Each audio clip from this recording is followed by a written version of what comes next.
Hello guys, and welcome to episode 12 of my Ymir multiplayer series. So it's been exactly a day, surprise surprise, but I haven't actually played between the saves, so that's a bit of a difference between normal. I usually wait a day, but I usually do spend maybe 30 minutes, an hour just logging on here and there just to speed a few things up, get a few things ready for the save, for the next recording, but this time I haven't done any of that. So we've got 3 techs, and these are the 3 techs that we were researching before, all completed. So knowing the plant, which is herbalism, finally, it only took us about a week to research this, 3 fails, but brilliant, we can now build herbalists. So I think we can actually do them straight away in terms of, like, we've got the clay, we've got stone, we've got wood, and we've got hammers, but they are very, very costly for the early game. Like when you start getting markets up and you can buy all these resources in, they cost nothing. But in the early game, having to spend 5 hammers on 1 building plus 5 clay and 5 stone and whatever amount of wood it is, it's expensive. So herbalists are expensive, but the benefits they give you are huge. Remember how I've been talking about before, like in the game there's life quality and health as the things that determine like how big your population is and how intelligent they are and how much culture you generate. Or health is more important in growing your population than life quality, but life quality is more important. They're both important to each other because health means you get more people, a lot more people, which means then you can go into more industries, you can make more money, so you can then technically get more stuff to get better life quality. But life quality itself gives you a slight population growth, but it gives you so much more state culture generation and intelligence. So if you actually want to progress in the game, especially if you're in single player where you can't rely on other people's techs, and technically life quality is actually more important. They're both just good at each other. But the herbalist gives you just a flat boost. Here they are, the doctor's huts. So actually 3 hammers, not 5, but it's 5 wood and 5 clay, and then 3 stone. So it's really costly on our wood, which I've got a lot of, but that's only because I'm stocking it. But we actually are producing 13.1 because our upgraded woodcutters do produce a nice amount extra. They're still not fully utilised, but they are producing a little bit more than they were, because I only chose upgrade ones which are 100% before. So yeah, they're producing a nice bonus. Because we've also completed all our techs, we now also have all our buildings without the penalties, so we can actually finally fully utilise these fields. And you can see here, we are not producing this is not including our countryside, so once we get barter, and we can actually properly set our countryside to only eat what we tell it to eat, and then trade all the rest of us, our regional centre, which is this castle, this capital, will be fine. But at the moment, I want to make the capital self-sufficient on its own, and we can see here, we are producing enough. Well, actually no, 97%, so it is about 17 we ideally need. Chickpeas though, 15.3, and ideally we need about 17 again, because 97%, 16 is sort of saying it's about 16.5, so we do need more of them. Meat though, we also need more of, because we're having to maintain stock to get to 60. The maintaining stock is to get territorial control, which we are 7 meat off. Mud bricks though, I do want to get, because I do need to start making mud bricks if I want to start upgrading our houses to like the level 2 cooperative houses, which is so important, because it gives you I think it's a 4 more life quality, and is that 6 more life quality and 4 more health? Oh yeah, here you go. So it goes from, it's 4 more health, like I said, and it's actually not gotten from 6 life quality, it's gone from 5, so it's over double the life quality. Huge to go to those level 2 houses. So we just need the mud bricks for them, but we need wood as well. But actors we are actually making alright, and we can make loads more once we get more wood. It's just the mud bricks, but that's it done. So that's the builders tech. So we've got builders ready. We don't need them right now, but we've got them there. Combustibles. Where are they? Here they are, the charcoal camps. I don't know what it says charcoal clamps. I think it's a spelling mistake, but it's been like that for years. But charcoal camps.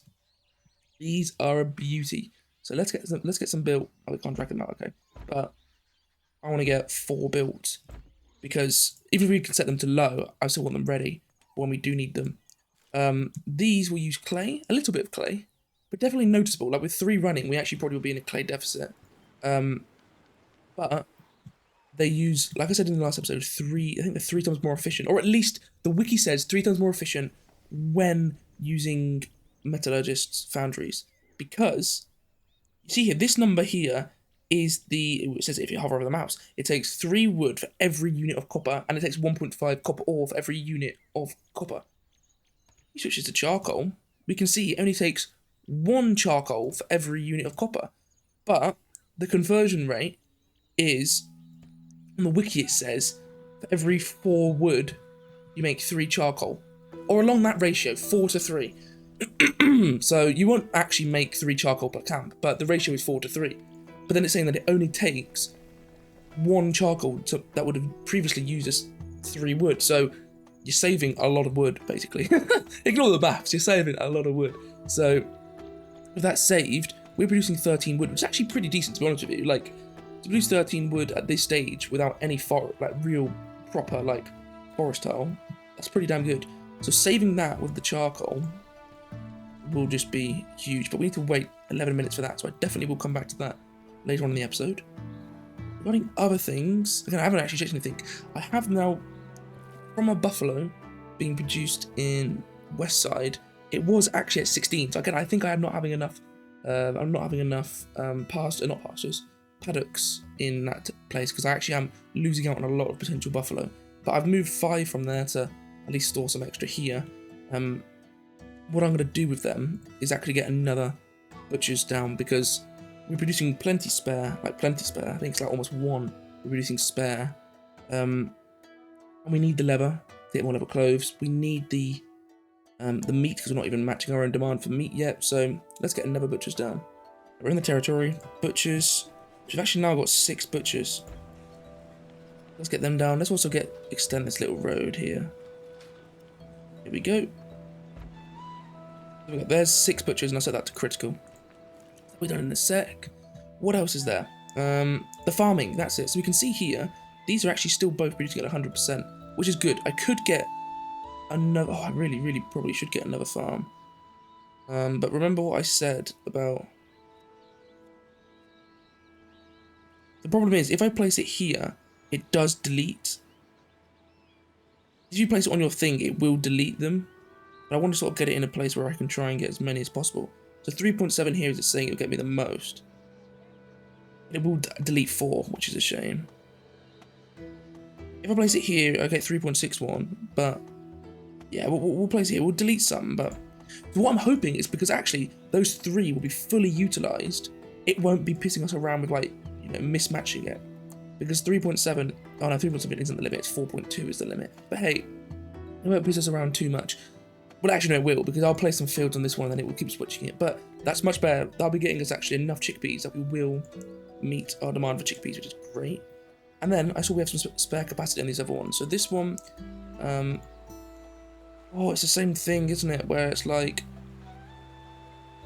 I will place one here, but it is annoying with how pissy it is. This one here is fine, and this one here is actually underutilized. So this is where it's now good to not have these researchers, because I could focus on trying to... I don't want to delete too many trees, that is the problem. Don't want to delete too many trees, so let's get it here. We are going to have to delete some trees. Like, I can't just not build any new fields because we don't want to risk deleting trees. So I will get rid of some of these. But it is a shame because this one here, yeah, it's covered by this one as well. But we'll try and get as many fields as possible in.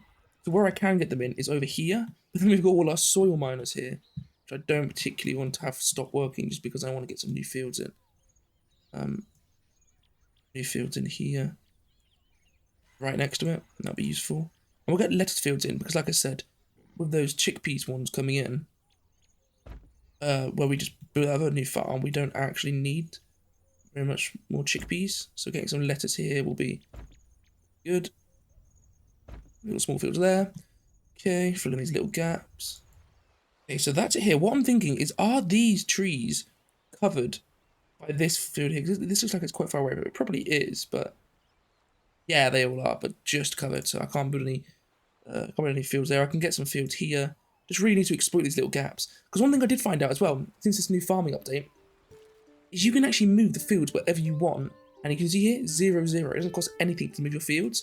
So if in the future I did, for whatever reason, need to reorganize, and you can also click this button here, this is another button that's only available on the fields or the pastures, resize. And again, same thing, doesn't cost any money. You can like resize them however you want. So if in the future, for whatever reason, I decided I didn't care about the wood here anymore. Let's say markets came out and there was tons of wood on the market, tons, and I could actually go, do you know what? I don't really care about some of these woodcutters. I'll delete some of them, because some of them are actually working quite well, quite efficiently. But these ones that are like, you know, not level 2, and if I upgrade them, I'm not really going to get very much more. Yeah, like, sort of like this, there are some that were doing pretty good. Yeah, like this one at 85%, or this one at 100%, I'll leave. But the ones that were doing pretty crap, I might just delete them and then just fill all the space in with crops. Because remember, I've got so many sip points in all these crops, so I get really, really good efficiency out of the space. So that's something to think about for later on. But for now, while I don't have that, let's just try and focus on getting the utilized, the treeless space utilized. That's what I wanted to say.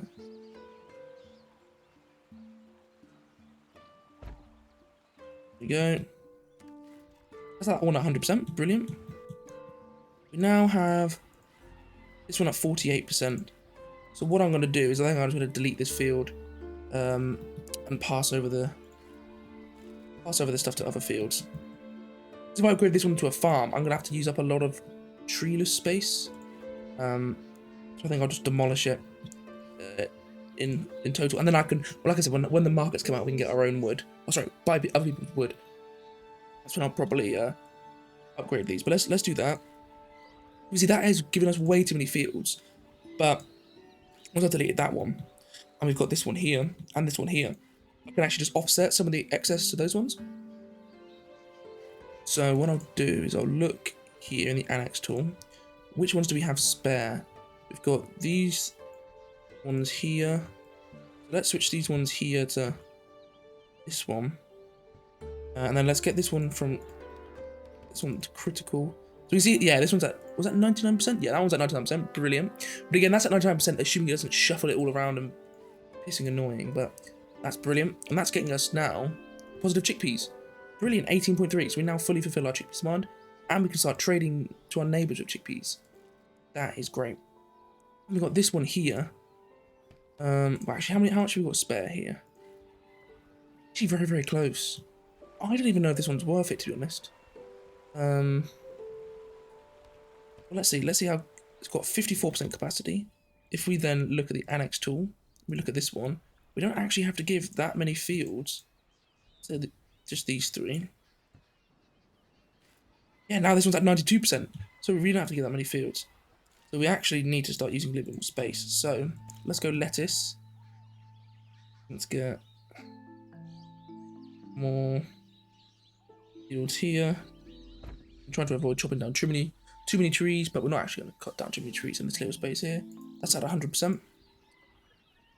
It's a little bit too much, so let's just, again, want to get that full efficiency. Let's just take off one of these smaller fields here, give it to this one, and then with this one, 70%. Let's get some more lettuce. And again, we've got plenty of space here, so let's try and get much of the space. 2.39.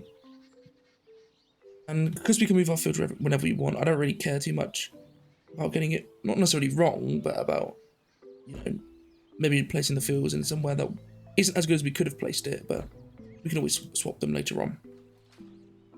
Let's get this. We're actually encroaching now on our town. That's okay. That's absolutely fine. Oh, we've got a nice little space here as well. Chopping down 2 trees, but we can live in more food. There we go. On a nice 6 patch. So we're encroaching on our town a little bit, but we've always got more space. One thing we honestly know is that we're actually running out of space for our stockpiles. These are almost all full as well. Because look at the amount of wheat we've got. We've got 250 copper. That is insane. Absolutely insane. What are these fields? Why are these ones going? Why are these ones dying? Okay, it's just yeah, just pissing around. Okay, that's fine, that's fine. So that's all our fields fully utilised now. We're at 100%, 100%. Are the charcoal camps done? They're not, so it hasn't been 10 minutes yet. Okay, that's fine. So, they've got 2 minutes left, so we're almost done with them. In the meantime, what else is that we can do? We've got these guys working more. So let's actually get more level clothes workers while we're at it. We're boxing in this little jewellery worker, but I'll leave a space there. We've got some more level close workers. Let's set these to high. Some more level close workers in. Another thing I always wanted to do is I've got the Royal Mail units. I think I talked about these in the last game. In the last episode, sorry. 75 mud. I was going to trade 75 mud or about 30 hose to one of my more far away neighbours. Why the Royal Mail are good because, again, they don't give us any loyalty bonuses. So I've got them ready. So why don't we move them on the world map, just so I don't forget. And this will be a good chance for me to demonstrate how I navigate through harsher terrain. So 1 movement point. When we come to options like this, if you just do this, the game doesn't give you the best option. So never ever, unless like you can clearly see that it's absolutely fine, and like, you do think the game has made the right decision. It won't be because it's smart, just be because it's got lucky. But this is not necessarily the quickest rate, the quickest way. Saying that, it's not actually gone too bad, but even here, like, it's made a mistake because actually it costs less movement points to move diagonally through these towns. But we want to try and use all the claims as possible because the claims or people's tiles use the least amount of action points. You can then see here that these are really, really expensive. 13 movement points is really, really expensive. So it's so expensive because it's a jungle, it's tropical, it's forested, and it's hilly. The worst of these mountains, which you can see are 20 movement points, and that's 20 movement points, but we've only got 4 because we're such a small little party. So actually, there's not much more we can really do here. This would be the fastest way we can go. So actually, that wasn't much of a demonstration, but it's random unit in formation. So we actually did get a bird event there, but thankfully we just have enough movement point to reach it. And then once we reach it, it's fine because you go +1, and then now +8. So as soon as we come down onto a territory, we're getting +8 because it's in a city. But because it's far away from home, it's -1. So if you're ever going to go out exploring, as long as you can reach someone else's city, who, remember, you have to have rights of passage with, you can stay over and then you're absolutely fine. So let's unload the 75 mud and we'll have to camp here. We can go to encamp. So encamp lets you basically get movement points generated back, even if you're not in someone else's city. Because giving you an encampment, I think, gives you about +4, +5, depending on how close you are to your capital, AP per tick. Or no, not per tick, per hour, actually. So this does not run on the same speed that the economy does. The economy runs on 90-minute ticks. This only runs on hour ticks. But yeah, we don't need to encamp because it does cost 10 action points, actually. We're already getting +8. I'm fine with that. We'll stick there and we'll wait for our guys to recharge. We need another 69. Actually, no, that's wrong again, because look, it's taking us through all the hills. You can see that's what I mean when it's saying it's just terrible. Like, it's taking us through all these mountains. Actually, we don't need 69. We probably need about another 50 action points to get back. So we'll do that when the time's right. But now let's go back to the Castel and get those charcoal camps, not clamps, the charcoal camps ready. So we're back in Castel. We've got our tannery here. Let's get the tannery worker going. It's 1.2 leather clothes, and we're still going to have a little bit of leather spare because they're using 1.2 leather. It's a 1-to-1 ratio, but we're getting 1.9 leather. So actually, we're doing just fine on that regard. And now, still not producing enough meat. In essence, we are. We're producing 30 and we need 11. But because we're trying to maintain stock to 60, I actually set that to 50. Because it was 50 we needed for territorial control. So because we're setting our stock to 50, it is taking a little bit of our supply to people and adding it to our stockpile instead. So we will hit 50 quicker. That's on the way. Look at the charcoal camps. These are beautiful little things, aren't they? Let's set them to high. Not critical because they're not producing. They're not. I always set them to critical because I only keep critical for things that actually keep my economy alive. Like these are essential for my economy if I want to produce copper, but copper isn't essential for me having growth or maintaining my population size. So I wanted them to critical just high. And you can see they're actually not producing enough because we're still using the wood for other buildings. But let's switch these to charcoal. I'm going to only say you can use charcoal. Only say you can use charcoal on all of these buildings. Charcoal. Again, they automatically switch to charcoal anyway. Oh, we can see that. Look at that. They use 0.2 charcoal for every pottery produced, whereas they use 0.8. So yeah, for all the buildings, it is 4 times more efficient. Oh, absolutely brilliant. Absolutely brilliant. Ah, this is just delicious. This has been holding back my economy since we hit the copper age, not having enough wood. Now we can see, look at that. We're not actually producing enough charcoal, but you can see now we're producing 13 wood, and yet we're only using 2.7 charcoal to make 2. Oh, it's absolutely just delicious, isn't it? Look at that. Oh, it's just brilliant. Oh, I'm just so excited. I don't know why it's making me so excited. Let's get more charcoal camps in. Actually, we've just sorted our whole problem out. I know we would. I've seen charcoal camps a million times, but it's just every time it always makes me so happy. So now we're producing 4 charcoal, yet we're only using 5.2 wood. Or is that, sorry, 5.4 wood. So before we were having to use all 13 wood to even think about being able to produce our stuff. Now we're using a quarter of the wood, and yet we're still actually producing brilliantly. So now let's up our. Now we've got enough wood, because again the reason before I didn't want to do it is because we didn't have enough wood. We don't actually have enough clay though. So that is a big problem. Is we don't actually produce enough clay to maintain a community hall, chief's hut, and a pottery industry, and now a clay industry for the a charcoal industry, these charcoal camps. But we've got 336 in store, so we've got enough that by the time markets roll around, we probably will be fine. Well, at least I'm bloody hoping so. So we've got that. We're producing 1.2. So these use 0.6. We can actually then brilliantly get 2 more of these because we'll have enough. The copper ore is not a problem as we've got absolutely heaps of copper. So let's get. It's just the wood that is the problem for these ones. Right, they say it's now the charcoal. But now we actually should be breaking even on that. So we can just get another charcoal camp. It's just that simple. It's that brilliant. Absolutely brilliant. And we've got all these on regular, so we're just taking the jobs from the miners anyway, who are still producing plenty of copper. This is the height of Ymir. If you're as boring as me and you like all this sort of stuff, then this is the game for you. Let's just get some nice little paths. Make it look a little bit more believable. Little paths here. Yeah, makes it a little bit better. So we're actually not making enough now. So let's just get 1 more charcoal camp. I think actually I'm going to take it back. I am going to turn these to critical, because what I'd be worried about is if ever we were running out of workers for whatever reason, maybe we hired an army, a big army or whatever. These are high and these are high, so it might put metallurgists' priority to charcoal camps, which would then mean that our charcoal camps wouldn't be fulfilled. So we don't make any charcoal, so then our metallurgists don't do anything either. So these are more important. But I don't want to set these to regular, because then they take as much priority as the mining camps or the soil miners. I don't want to set these to low, because these are still a job I want fulfilled. I only set low jobs for jobs where I genuinely don't want people to use them. Because maybe we don't have enough resources, maybe because we don't need it at all. It's usually because we don't have enough resources. So we're producing an excess of charcoal.